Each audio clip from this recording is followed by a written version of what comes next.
Bonjour à tous et bienvenue pour ce rituel de pleine lune du mardi 7 mars, donc 2023. Donc pleine lune qui dit que le soleil est en poisson et la lune se trouve en vierge. Donc pour cette pleine lune, eh bien elle nous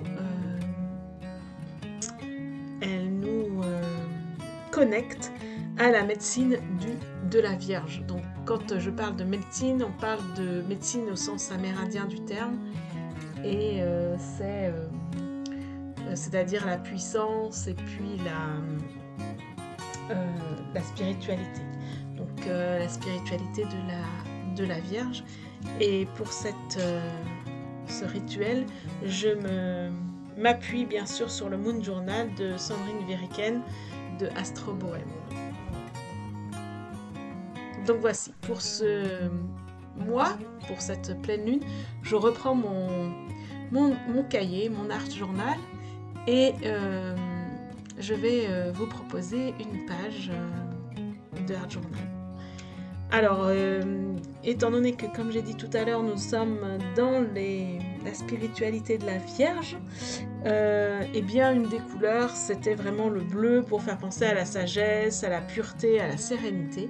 Donc, du coup, j'ai décidé de faire un camailleux de bleu en proposant une aquarelle à l'aquarelle avec des cercles comme ça. J'aime beaucoup faire des ronds comme ça et puis les disposer un petit peu partout dans la page. J'y vais vraiment comme d'habitude au feeling, à l'intuitif, bien évidemment.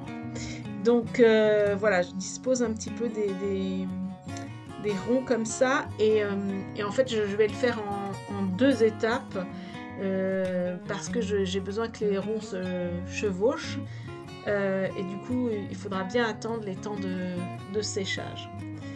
Alors, je vous ai parlé de l'énergie de la Vierge, la médecine de la Vierge. Donc, la Vierge, c'est un signe de terre, c'est un signe mutable. Donc, ça veut dire que, en fait, il est capable de s'adapter. On est en fin de saison, fin de cycle, même fin d'année. C'est vraiment la dernière lune de l'année zodiacale, puisque la prochaine nouvelle lune sera dans le signe du Bélier, qui est en fait le début de l'année zodiacale. Donc la Vierge, signe de terre, nous parle évidemment de tout ce qui est la terre, mais ça nous parle aussi du quotidien, de la santé, du travail, de notre environnement. Voilà, elle a tendance à être un petit peu perfectionniste. Elle aime le tri, elle aime la propreté, la clarté, la visibilité. C'est un signe qui est vraiment très, j'ai envie de dire, très terre à terre, très organisé. Alors, pour le coup, pas d'intuition et pas de... en tout cas, c'est vraiment le signe d'en face, qui est le signe du poisson, qui va devoir l'aider à aller rechercher une spiritualité, parce qu'elle va rester vraiment un petit peu dans sa perfection, dans toujours cette quête de s'améliorer, le tri, etc. Donc c'est voilà à quoi nous fait nous connecter cette pleine lune, que je ne me trompe pas cette fois-ci. Voilà. Alors pour celle-là en particulier, donc celle du 7 mars là, on a des énergies qui sont un peu dissonantes. Donc en fait, en gros, les planètes, elles s'entendent pas très bien ensemble pour cette fois-ci, et notamment Mercure, Mars, Jupiter, Neptune. Voilà, c'est une cacophonie dans tous les sens. Elles ne se comprennent pas,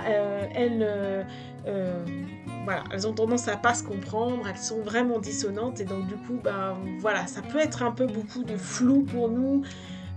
C'est pour ça que cette pleine lune nous invite à prendre du recul, à trier, à nous faire du bien. D'ailleurs, je fais une petite aparté. Là, j'avais envie de mettre un petit peu de feuilles dorées pour relever un petit peu ce bleu.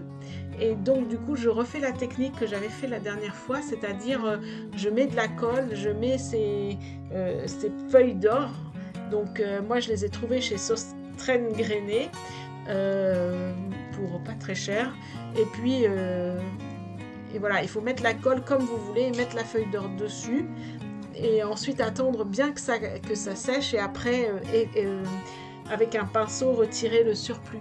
Par contre, il faut bien appuyer dessus parce que là, sur certains, j'ai pas appuyé trop et puis du coup, c'est parti parce que c'est pas collé. Donc, pensez à bien appuyer sur la colle pour que la feuille d'or puisse vraiment bien tenir. Bon, c'est très électromagnétique et elles font un peu ce qu'elles veulent, hein, bien sûr. Ah, voilà. Donc, voilà pour cette technique des feuilles d'or. Voilà, qu'est-ce que je pourrais vous dire encore sur la Vierge? Ouais, c'est aussi les gestes du quotidien. Voilà.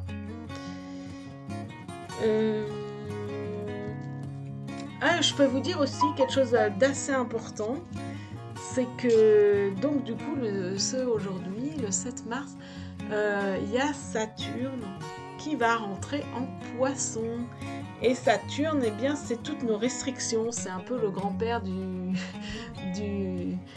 planètes zodiacales et des planètes. Et c'est lui qui est vraiment... oui, les restrictions. C'est nous demande du travail. Et là où Saturne est dans notre thème natal, bien c'est là où ça va être un peu compliqué, où il va falloir travailler pour avoir quelque chose. Donc voilà. Donc Saturne en Poisson, et jusqu'à présent donc il était en Verseau, donc maintenant il rentre en Poisson.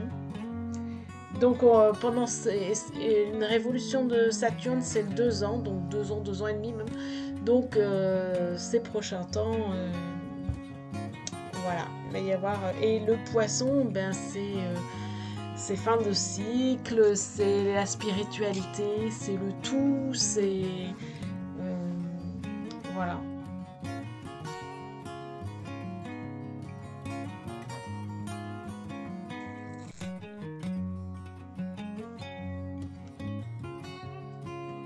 Voilà. Alors ensuite, moi, ce que je mets dans ma page, c'est des petits tampons. Donc là, j'ai mis d'abord des lettres, des petits mots. Hein, c'est pas grave si on lit pas tout et c'est pas grave. C'est juste pour mettre vraiment de la profondeur dans la production, dans la production, dans la page. Et puis ensuite, j'aime bien mettre des numéros. Alors c'est vrai que j'ai des tampons numéros. Puis là, comme du coup je faisais quelque chose autour de la maison, puisque la Vierge c'est la maison comme j'ai dit tout à l'heure, le quotidien, le tri, j'avais ce petit tampon qui m'a fait des misères parce qu'il ne voulait pas coller au socle. Voilà, oui, ce sont des tampons clear que du coup il faut coller sur un petit socle en plexiglas. Voilà, et puis ensuite j'ai utilisé un petit peu, j'ai regardé un petit peu dans mes stocks ce que j'avais au niveau des petites découpes que j'avais.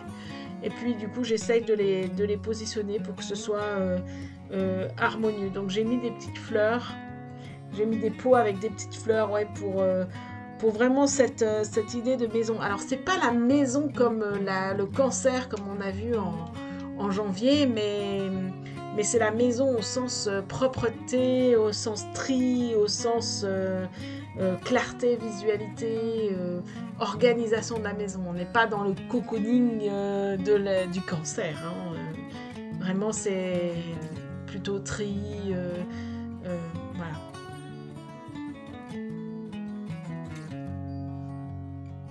Donc en fait, ouais, c'est ça. C'est que l'idée de cette nouvelle lune, c'est que du coup... elle nous invite à trier, ranger, ordonner, réaménager l'espace. Donc si vous avez ces envies-là, c'est tout à fait normal. Et puis, allez-y, quoi. Épurer la décoration, créer une ambiance zen. Enfin, aménager votre intérieur. Alors, voilà, mais plus dans le sens d'épuration, d'aller vers une perfection, d'aller vers une organisation que dans le sens de se mettre bien au chaud au coin du feu comme le Cancer nous l'indique avec l'histoire de la famille, hein, je le répète bien. Donc voilà.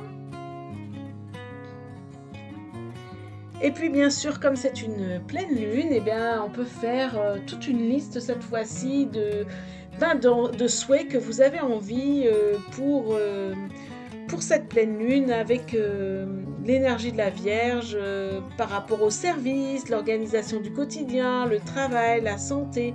Ouais, n'hésitez pas à faire une petite liste des choses que vous avez envie et puis des choses aussi pour lesquelles la lune et l'univers donnent toute l'abondance qu'elle peut vous apporter et qu'elle nous apporte en fait. Ça c'est vraiment très intéressant. Donc moi après à la fin j'ai terminé avec des petits dessins au stylo là. Et puis ensuite bien sûr j'ai écrit la date. Donc comme je l'ai fait le 6, voilà j'ai mis 6. Eh bien je vous souhaite une bonne journée et puis à très vite.